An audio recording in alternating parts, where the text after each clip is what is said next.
Alors après l'étude de l'hérédité liée au sexe et après la connaissance des conditions qu'on va chercher dans un croisement pour dire qu'il est lié au sexe ou non, maintenant on va faire un exercice d'application. Cet exercice d'application mentionne qu'on a réalisé 2 croisements.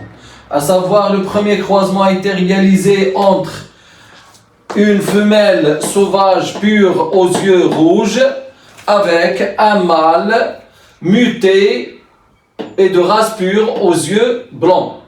Ce croisement a donné une génération F1 qui est 100% mâle et femelle aux yeux rouges.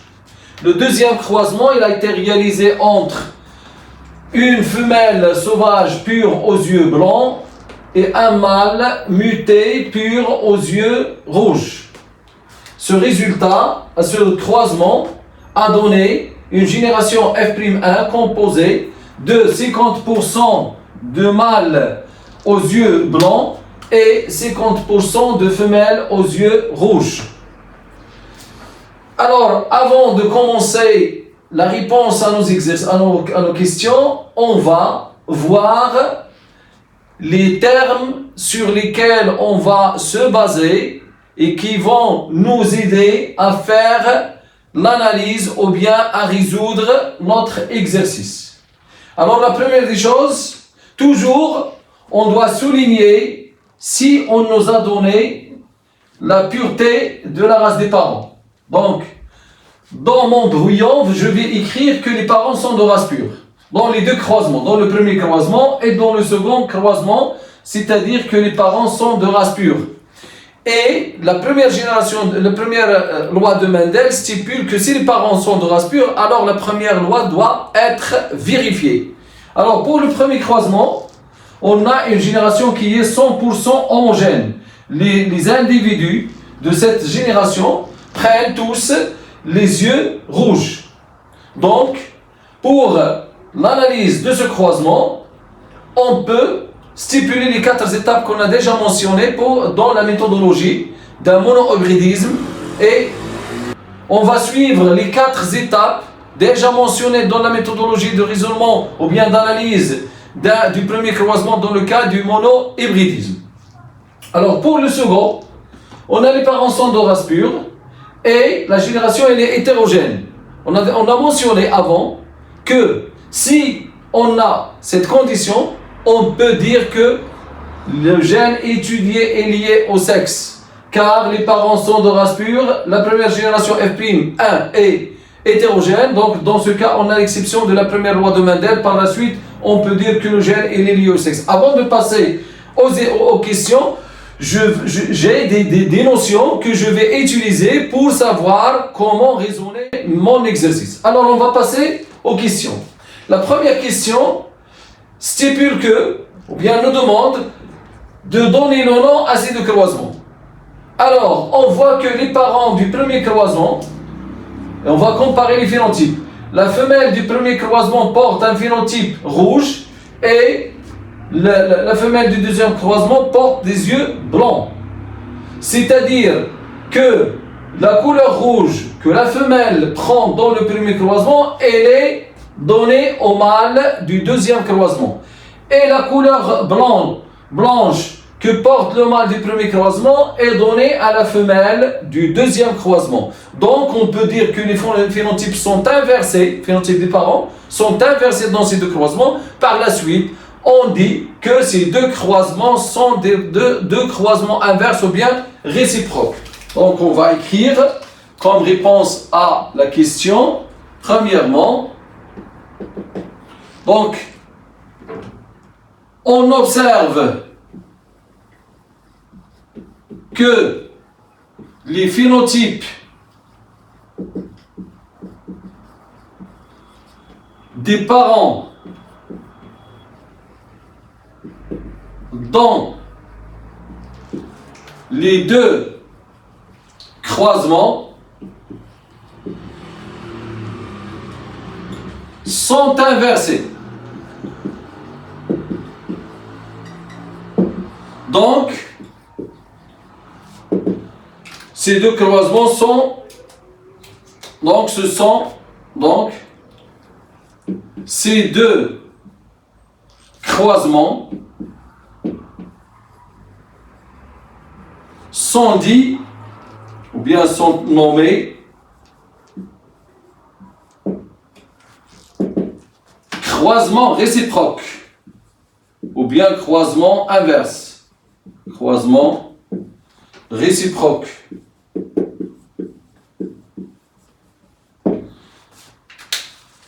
Pour la deuxième question, analysez les résultats de ces deux croisements. Analyse du premier croisement. Deuxièmement,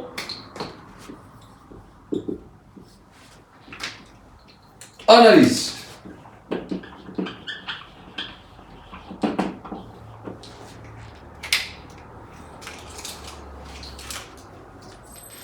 Alors, premier croisement, c'est 1. Le premier tiré, à partir de l'énoncé, on voit qu'on est en train d'étudier la transmission d'un seul caractère héréditaire, à savoir la couleur des yeux. Donc on a un mono-hybridisme. À partir des données, on observe qu'on étudie la transmission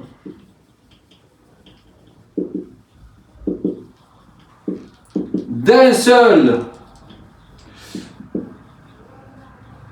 caractère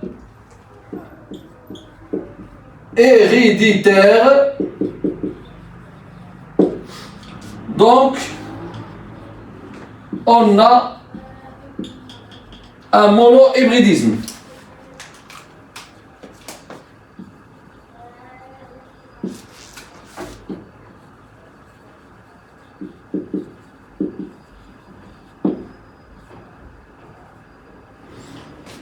Le deuxième tiré, on voit que les parents sont de race pure, la première génération est homogène, donc la première loi de Mendel est vérifiée.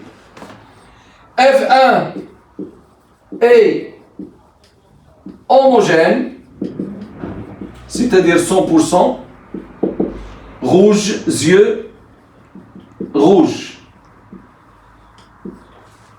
Alors, la première loi de Mendel est vérifiée, car les parents sont de race pure.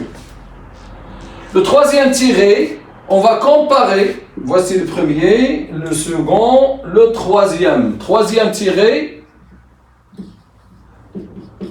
on va comparer le phénotype des individus de F1 avec ceux des parents. Donc on va comparer l'allèle qui apparaît, que portent les yeux, avec ceux des parents. C'est-à-dire, l'allèle rouge, il existe chez l'un des parents, donc on peut dire qu'il est parental. Le phénotype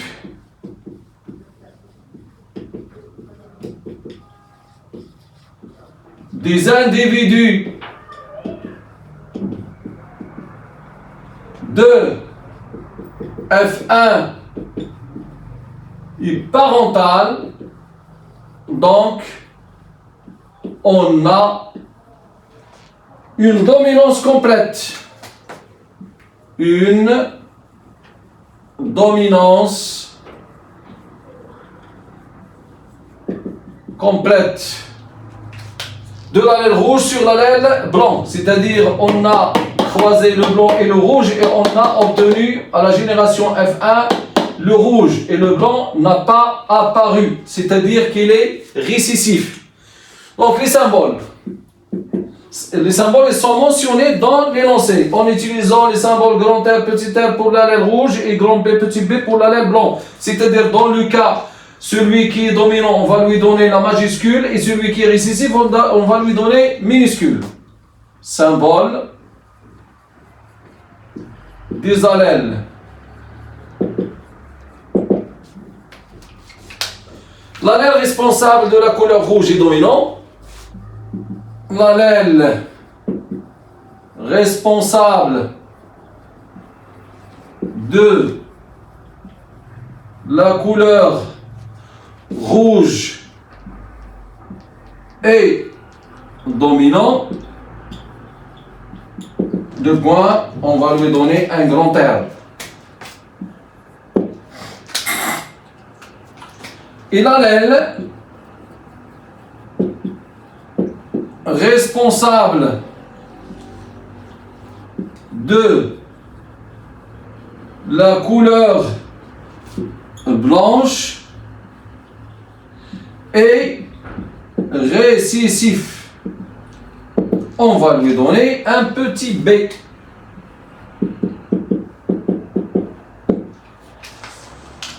Ainsi se termine l'analyse du premier croisement. Alors on va passer au second. Analyse du deuxième croisement. Croisement 2.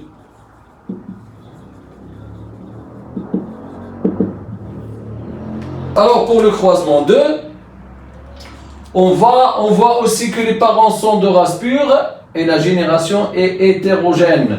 Ou bien, d'après la première question, les deux croisements inverses ont deux résultats différents. Le premier a donné une génération homogène et le second a donné une génération hétérogène. Donc on peut conclure qu'il est lié au sexe. Alors, le deuxième, ce croisement est réciproque au premier, et comme il a donné une génération F1' hétérogène malgré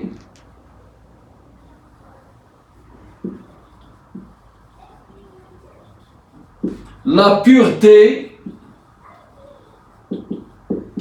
des parents, alors, entre parenthèses avec F1' différent de F1, alors le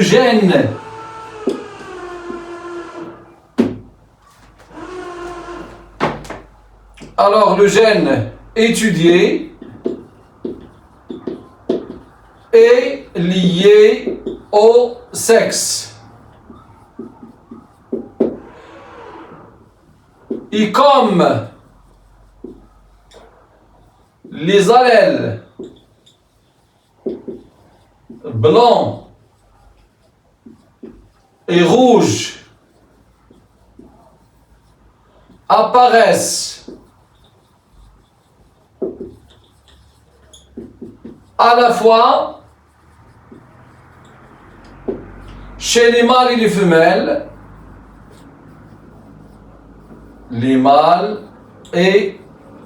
femelles, alors il est porté par X. Il est porté par le chromosome X.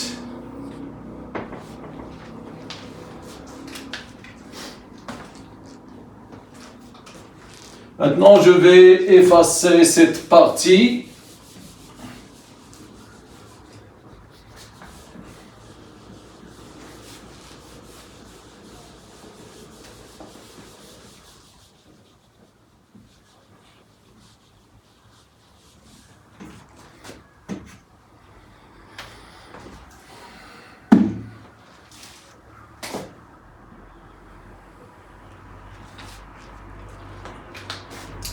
Alors, la troisième question, on a déjà, maintenant, on va donner l'interprétation chromosomique. Interprétation, troisième question. Interprétation chromosomique.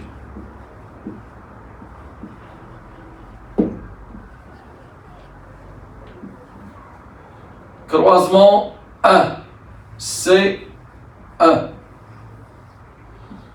Parents, phénotype, génotype, gamètes. Alors les parents, on a le mâle, on va le nommer P1, croisé avec une femelle P2. Le phénotype, les mâles du premier croisement, elles ont des yeux blancs et le blanc il est récessif, donc on va lui donner un petit B croisé avec les femelles qui ont un grand R. Les génotypes, on a le mâle, il a un génotype XY, donc on va lui donner un X qui porte un petit B et un Y qui ne porte rien. La femelle, elle a un génotype XX, donc il est pur, donc grand R, grand R. Les gamètes, le mâle, il va produire deux types de gamètes, c'est-à-dire il est hétérogamétique, donc un X qui est B et un Y qui ne porte rien. Et la femelle, elle est homogamétique, donc elle va donner un seul type de gamète qui porte le R. Alors on va passer à l'échiquier. Donc on va donner l'échiquier de croisement, c'est-à-dire le R va se rencontrer. Le R, il va rencontrer le X, va rencontrer le X, il va donner une femelle XX avec un grand R et un petit B, XX, et le Y va rencontrer le R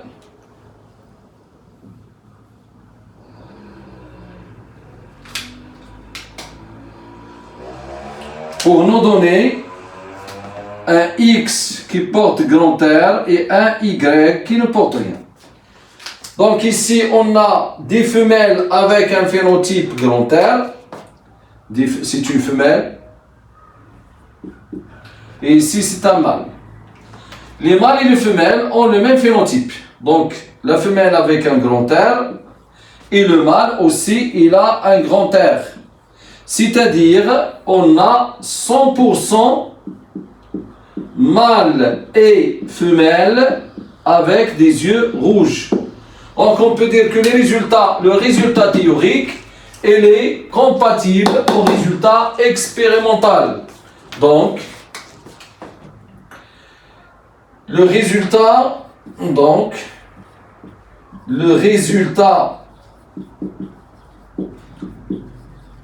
théorique est identique au résultat expérimental.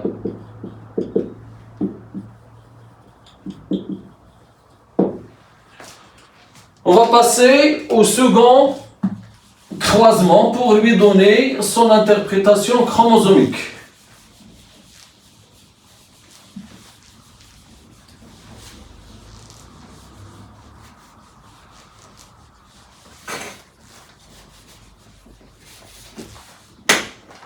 Alors, le deuxième croisement, C2,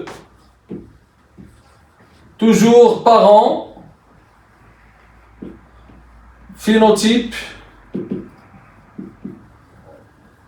génotype, gamète.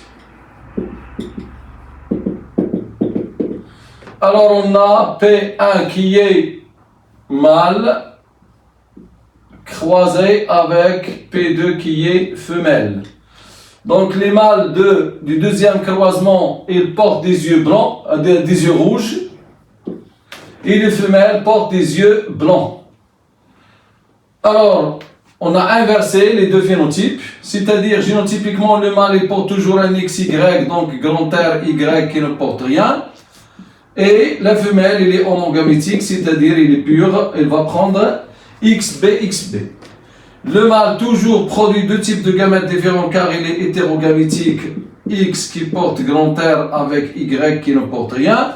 La femelle elle est homogamétique, il va produire un seul type de gamète qui porte un petit B, ici 50%, 50%. Donc, les proportions des gamètes, ici, c'est 50%, et ici, c'est 100%, car il est homogamétique. L'individu hétérogamétique, il produit deux types de gamètes différents, et l'individu homogamétique, il produit un seul type de gamète. Alors, toujours, on va passer à l'échiquier. Ici, je n'ai pas tracé d'échiquier, mais c'est facile. Alors, échiquier, ou bien fécondation.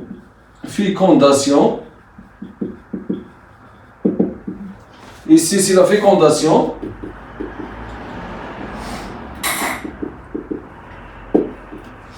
Donc, la fécondation, dans ce cas, je vais faire l'échiquier de croisement.